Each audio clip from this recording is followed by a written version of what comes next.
Hi, guys, and thanks for joining me again today. I wanted to just talk briefly about Fiverr for a moment. As I mentioned earlier, I started doing this voiceover stuff back in November. And by far, Fiverr has been the biggest source of business for me. And Fiverr is maligned by the old timers and everyone who thinks that it's ruining rates and all of this. But I got to tell you, I have made much more money from Fiverr than from any of the other sites. So I just wanted to talk briefly about Fiverr, pros and cons. A lot of folks use Fiverr, so there's a lot of traffic. And it is true, there's a lot of cheapskates on Fiverr. You know, folks that will say, I want someone to record 1,000 words for $5. Well, no thanks. I'm not going to do that. So you can't be dumb, right? But there is business out there, you know, and if you set a good rate, you know, and the idea of Fiverr, right, is you've got some type of offering for $5 or cheap that you can offer. And so I found that at the beginning, it was a lot of cheap stuff. Nothing as bad as, 1,000 words for $5, but there were some where it would be 200 words for $5 or 100 words for $5. But again, this is stuff that I could do in 5 or 10 minutes. And so it was worth it to me. Plus I was, just building the resume, so to speak, and getting more practice and that sort of thing.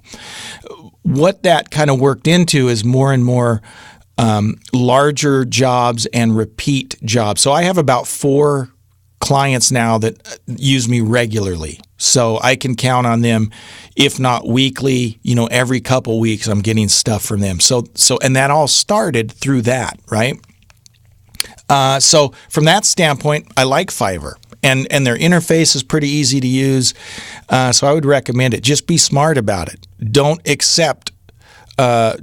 take dumb job offers, right? Upwork. I've done a few jobs through Upwork. Upwork, you make a little more. It pays better, tends to pay better, but I don't get as much work through Upwork. Then there's some others. Voicebunny. Voicebunny to me was just a pain. Okay, some people like Voicebunny. I didn't get a single job from Voicebunny, and you get all that you compete for things. And it's like, okay, so yeah, I want to go waste an hour to produce something and then not get anything in return. So they have these contests. I think it's stupid. Some people like it. I'm sure some people make money. So I still have a profile on Voicebunny, but I don't do anything with it. It just is too much hassle. Voices.com, again, haven't done anything with it. Have a profile up there, haven't done anything. I tried Freelancer.com. It sucked. So many hoops. Everything was trying to upsell you on everything else, and it just wasn't worth the hassle. So in my experience, Fiverr has been the best. Just be smart about it. Realize that there's a lot of cheapskates out there, but you don't have to do that work, right? But what it does do is it gets you on a platform where there's a lot of people, a lot of traffic, and I would highly recommend, if you're starting out, to hang up your shingle on Fiverr. And I have made 8 times as much money from Fiverr as from any of the other platforms, at least 8 times, maybe 10 times. So there you go. My thoughts on Fiverr. Thanks for watching. If you haven't subscribed yet, please do so. Thanks. Bye-bye.